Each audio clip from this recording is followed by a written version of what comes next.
స్క్రబ్బర్ల business అని చెప్పి డబ్బులు పట్టుకొని పరారైపోయారు. అప్డేట్స్ ఏంటి ఈ విషయంలో? మనోజ్, బేసిక్ గా చాలా అతి తక్కువ టైంలోనే అంటే ఇంట్లో కూర్చోండి లక్షలు సంపాదించండి అనేది వాడు మోటివ్.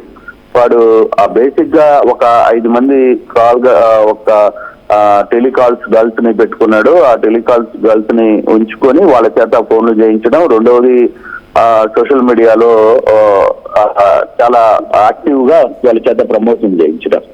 అది చేయిస్తూ అతి తక్కువ టైంలోనే వీడు బిజినెస్ స్టార్ట్ చేసింది కూడా జనవరిలోనే. జనవరి నుంచి 8 నెలల్లో దాదాపుగా ఒక 500 కోట్ల రూపాయలు, దాదాపుగా ఒక 5,000 నుంచి 10,000 మంది బాధితులు దీంట్లో ఉన్నట్టుగా లెక్క కనపడుతుంది. దీంట్లో 3 రాష్ట్రాలు, ఆంధ్ర, ఒరిస్సా, తెలంగాణ, ఈ 3 రాష్ట్రాలకు సంబంధించిన వ్యక్తుల్ని దాదాపుగా 45,000 మందిని మోసం చేశాడు. ఒక్కొక్కరి దగ్గర నుంచి ₹1,00,000 నుంచి మొదలు అంటే 12 లక్షలు, 15 లక్షలు, ఒక్కొక్కరైతే కొంతమంది 40 లక్షలు, వీళ్ళందరూ బాధితులు అందరికీ కూడా ఎగనాం పెట్టాడు.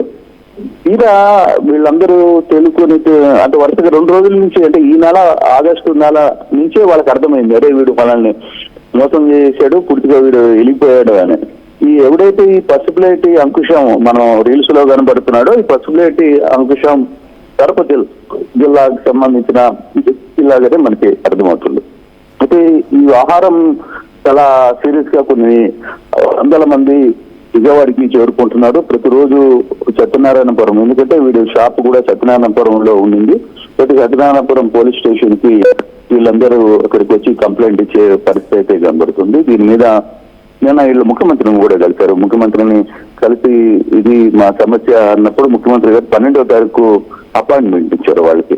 మీరు 12వ తారీఖు రండి, అసలు ఏం జరిగిందో పూర్తిగా డీటెయిల్ తీసుకుంటాం. ఈ లోపల ప్రభుత్వం కూడా దీని మీద సిట్ వేసింది. సిట్ కూడా తిరుమలేశ్వర రెడ్డి ఆధ్వర్యంలో సిపి ఆదేశాల మేరకు సిట్ కూడా వేశారు. వాళ్ళు కూడా దీని మీద ఈ రోజు నుంచి పూర్తి స్థాయిలో కొంత అసలు ఏం జరుగుతుంది అనే దాని మీద ఎంక్వైరీ చేస్తారు. అంటే వీళ్ళు ఏం చేశారంటే ఇంట్లో అంట్లు తోమే పీచు ఉంటుంది కదా, ఆ పీచుకి ప్యాకింగ్ చేసి ఇస్తే ఇంత డబ్బులు ఇస్తామని అనేది ఈ కాన్సెప్ట్. ఈ కాన్సెప్ట్ లో దాదాపుగా 1,00,000 నుంచి ఒక్కొక్కరి దగ్గర ఒక 20 లక్షల దాకా కూడా వసూలు చేసిన సందర్భాలు ఉన్నాయి. అవన్నీ కూడా క్లియర్ గా వాళ్ళ దగ్గర ఎవిడెన్స్ తో సహా నిన్న ఆర్టీవీ ముందు ప్రయత్నం చేశారు. అయితే జిఎస్టీ కూడా వీళ్ళది ఏంటంటే, జిఎస్టీ కానీ కంపెనీ రిజిస్ట్రేషన్ గూగుల్లో చెక్ చేసినా పర్ఫెక్ట్ గా ఉన్నాయి. అంటే వాళ్ళు ఆ విద్యుత్ నమ్మి వీళ్ళందరూ బాధితులందరూ కూడా ఇంట్లో కూర్చొని పని చేసుకోవచ్చు కదా, ఖాళీగా ఉన్నాం కదా అని చెప్పి బ్యాంకు లోన్స్ తీసుకున్నారు. కొంతమంది నగలు అమ్ముకున్నారు, కొంతమంది తర్వాత బయటకు వడ్డీకి తెచ్చి అమ్ముకున్నారు. వీళ్ళందరికీ దాదాపుగా ఒక 2-3 నెలలు అయితే వాళ్ళకి ఇవ్వాల్సిన అమౌంట్ అయితే ఇచ్చారు. తర్వాత నుంచి పూర్తిగా ఎగనాం పెట్టేసిన పరిస్థితి. ఇప్పటి వరకు ఈ ప్రాంతాల్లో ప్రధానంగా ఏపీలో అయితే విజయవాడ, కడప, కర్నూలు, హైదరాబాదు, దర్శి ఈ ప్రాంతాల నుంచి పెద్ద స్థాయిలో వీళ్ళందరూ కూడా ఇక్కడికి చేరుకున్న పరిస్థితి అయితే ఉంది. ఇది ప్రభుత్వం సీరియస్ గానే తీసుకుంది. ఇది అంటే ఈ గతంలో కూడా ఒక స్కామ్ జరిగినప్పుడు విజయవాడ సిటీకి సంబంధించిన వ్యవహారంలో కొంత సీరియస్ గా దాని మీద వర్కౌట్ చేశారు ఎంతవరకు. అందుకనే ఇప్పుడు దీని మీద సిట్ ను వేసి క్రైమ్ ఎస్పీగా పనిచేస్తున్న తిరుమలేశ్వర రెడ్డిని పూర్తిగా ఇన్ఛార్జిని ఇచ్చారు. దీని మీద ఆయనకి ఈ వ్యవహారాన్ని నడిపే ప్రయత్నం అయితే చూస్తున్నారు. ఆయన ఈ రోజు బాధ్యతలు తీసుకుంటారు. బహుశా దానికి సంబంధించి పూర్తి వివరాలు సేకరించే పనులు అయితే ఉన్నారు. ఇప్పటికే సత్యనారాయణపురం పోలీస్ స్టేషన్ చుట్టూ బాధితులు కంప్లైంట్ ఇవ్వడానికి రోజుకి 500 మంది వస్తున్నారు. అదంతా రాసుకునేదానికే ఒక 2 మనుషులను కూడా సత్యనారాయణపురం పోలీసులు పెట్టిన పరిస్థితి. అయితే కరెక్ట్ గా ఒక 8 నెలల్లోనే ఇంత పెద్ద స్కామ్ చేయగలిగాడు. అంటే ఇతను వివిధ రకాల బ్యాంక్స్ ని కూడా పెట్టాడు. వివిధ రకాల బ్యాంక్స్ లో వీటిని పెట్టి మోసం చేసే ప్రయత్నం అయితే క్లియర్ గా జరిగింది.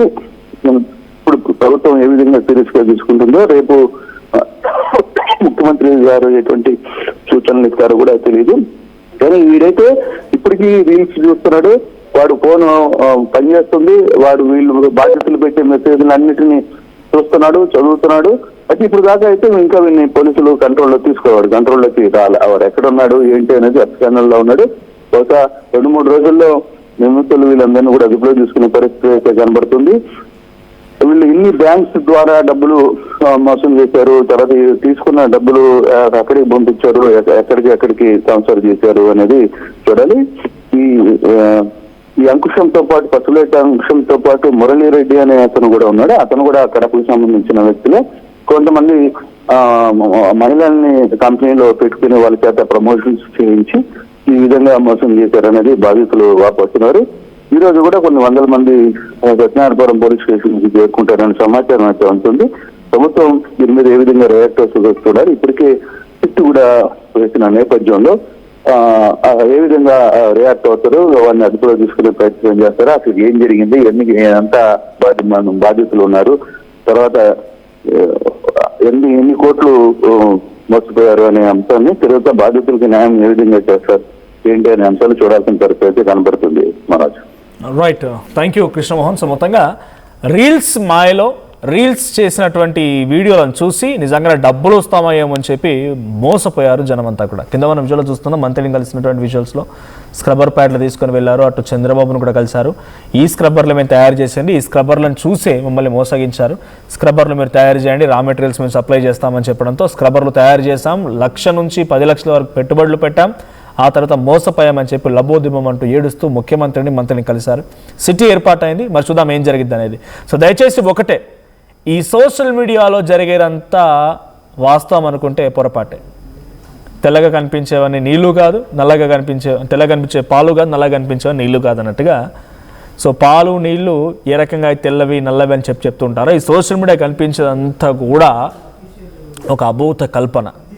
సోషల్ మీడియాలో యాడ్స్ రూపంలో లేకుంటే మిమ్మల్ని ఏదో ఎంకరేజ్ చేసే రూపంలో కనిపించేవన్నీ కూడా జస్ట్ వాళ్ళ పొట్టకూటి కోసం చేస్తున్నటువంటి పనులే. తక్కువకు ఫోన్ వస్తుంది, తక్కువకు మ్యాట్రెస్ వస్తుంది, తక్కువకు బైక్ వస్తుంది, ఛార్జింగ్ బైకులు, జ్యువెలరీలు, ఇవన్నీ కూడా మీరు చూసి మోసపోయారనుకోండి. ఇవి చేసేదే దాదాపుగా 90% మోసాలే. చూడండి, ఇక్కడ గవర్నమెంట్ ఆఫ్ ఇండియా జిఎస్టీకి సంబంధించి ఒక రిసీట్ కూడా ఉంది. 2nd floor flat number 23812B, ఏంటది, revenue ward number 47, Jawaharlal Nehru Marg, Satyanarayanapuram, Vijayawada, NTR జిల్లా. సో పసుపులేటి అంకుశం మాషల్లా ఎంటర్ప్రైజెస్, జిఎస్టీకి సంబంధించి రిజిస్ట్రేషన్ సర్టిఫికేషన్ కూడా. సో మాషల్లా ఎంటర్ప్రైజెస్ పేరిట డబ్బులు కట్టిన తర్వాత చూడండి, ఇక్కడ ఎంత, 1,30,000తో రిసీట్ ఒకటి, non judicial government of Andhra Pradesh certification ఒకటి. సో 1,30,000 రూపాయలు కట్టారు. దేనికోసం అది, machine, green pad 30,000, stock 1,000 sheets, 1,000 × 1,000 40,000, right 40,000, మొత్తం కలిపి 70, అండ్ ఇంకేదో మిగిలిన అన్ని కలిపి ఒక 1,30,000 రిసీట్. దయచేసి రీల్స్ చూసి మోసపోకండి, ఖాళీగా ఉంటే పని చేసుకోండి, లేదు మీరు కూడా కాంటెంట్ క్రియేటర్స్ అవ్వండి. కానీ రీల్స్ చూసి అనవసరంగా అందులో పెట్టుబడులు పెడితే కనుక మీ జేబుకు చిల్లు పడడం కాదు, డైరెక్ట్గా కత్తిరించడం అవుతుంది. So please be careful.